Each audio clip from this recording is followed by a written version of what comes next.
The year is 1976, and the Federation of International Automobiles has introduced a brand new Group 5 racing category called Special Production Cars. He is driving as near a perfect race as any driver has ever done here at Road Atlanta.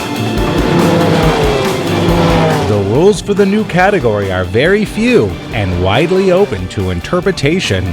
This encourages manufacturers to begin developing a new generation of production-based race cars featuring aerodynamics and power levels never seen before. Porsche's entry for this new category is based on the street-legal 930 Turbo, and according to the new rules, only the bonnet, roof, doors, and windscreen need to be retained. This new car will be powered by a single turbocharged 2.8-liter flat-six engine with a top-mounted cooling fan that produces 590 horsepower. It also features enormous fiberglass front and rear fender flares, a huge multi-stage rear wing, and staggered 16-inch front wheels and 19-inch rear wheels. Oh, and real quick, if you're enjoying this video, or you just like learning about Porsches, click here to subscribe.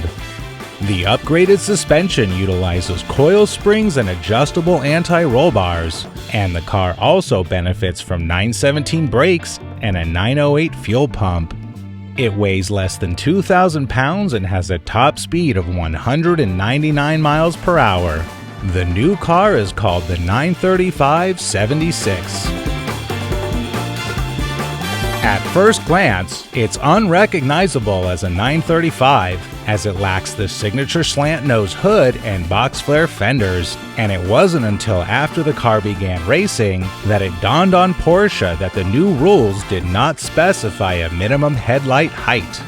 Porsche would experiment with different front and rear ends for the first few races before settling on the classic 935 design that we're familiar with today. Although Porsche's racing customers were desperate to get their hands on the new 935, Porsche insisted on keeping it a factory-only race car. Enter a company called Kremer Racing.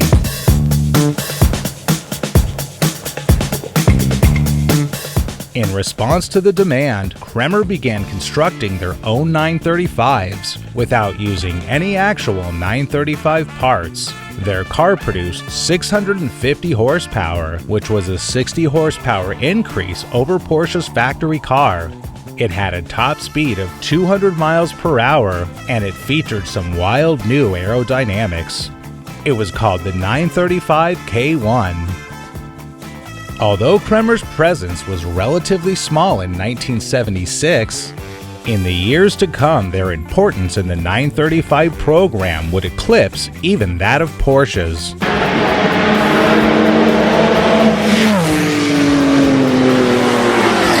By the end of its first year, the 935 saw overall wins at Mugello, Vallelunga, Dijon, and Watkins Glen. It also won its class at Le Mans and secured the Group 5 World Championship for Makes Cup. The 935 had a good first year, a little too good.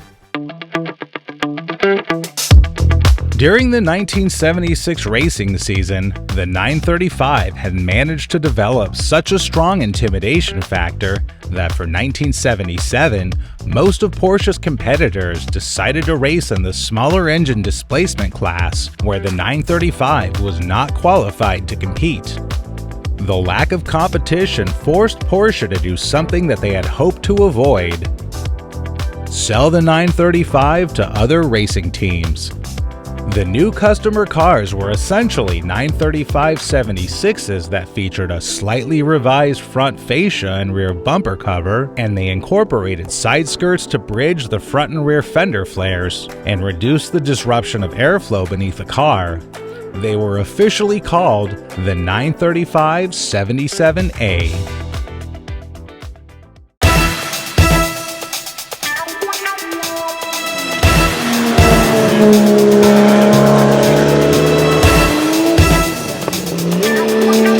But to maintain their dominance, Porsche introduced a new factory-exclusive 935. For the new car, Porsche ditched the huge single turbocharger for two smaller turbochargers, which reduced lag and increased horsepower to 680. The suspension mounting points were raised and the chassis was strengthened. The exterior received radical aerodynamic upgrades, including running boards to help manage the airflow under the car, a redesigned one-piece front end which greatly increased airflow, featured a heat extractor vent, and integrated rear-view mirrors. The new rear wing was simplified to reduce drag and was blended into the car's roofline. Additional intakes were added at the bottom of the C-pillars, and airflow was also improved over the rear fenders. Huge side skirts were also added to keep passing air from flowing beneath the car. This bulbous new beast would be known as the 935-77 Werks. Now I want to take a quick second to tell you about this video sponsor, which is my company, Art Driver Automotive Photography. I specialize in automotive portraits and photos for sales listings, so if you need professional pictures of your car, check out my website, which is linked in the description below. With Porsche refusing to sell the 935-77 Werks to their customers, Kremer would once again step up with a new 935. The car would feature a redesigned carbon Kevlar composite body with improved airflow management over the rear fenders and a simplified and extended rear wing. The complete vehicle weighed just 1,985 pounds and it was called the 935 K2.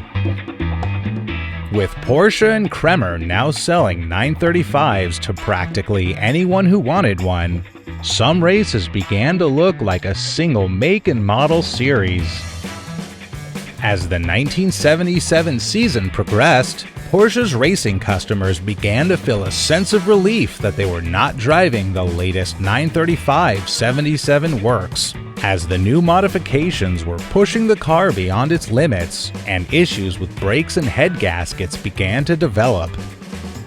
Tired of sitting on the sidelines for the sub-2-liter racing series, Porsche decided to develop a 935 that could race in the smaller displacement category.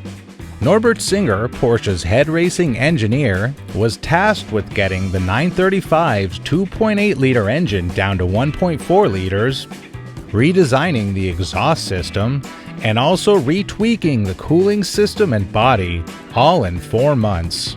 With its reduced engine displacement and slightly smaller body, this modified race car would be known as the 935-20 Baby. Due to the lack of competition from other major manufacturers in the 1977 season, Porsche shifted its focus away from the development of the 935 to an all-out victory at Le Mans with its 936 prototype.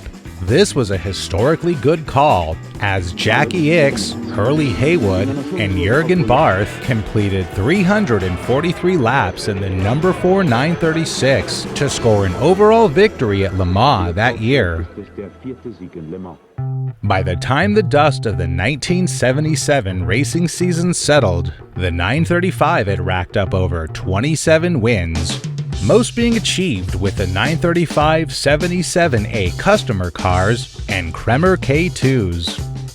The 935 Baby raced only twice. It overheated and had to retire during its first race at Norzing, and it won its second race at Hockenheimring.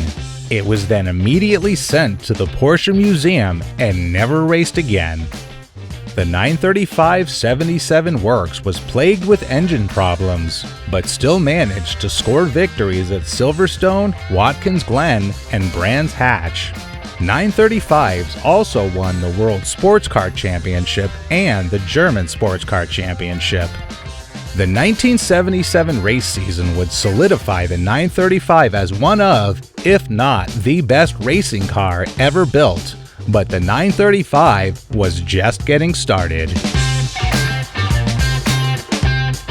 Thanks for checking out this video, and if you enjoyed it, I've got many more videos documenting Porsche's incredible race history, so click here to subscribe.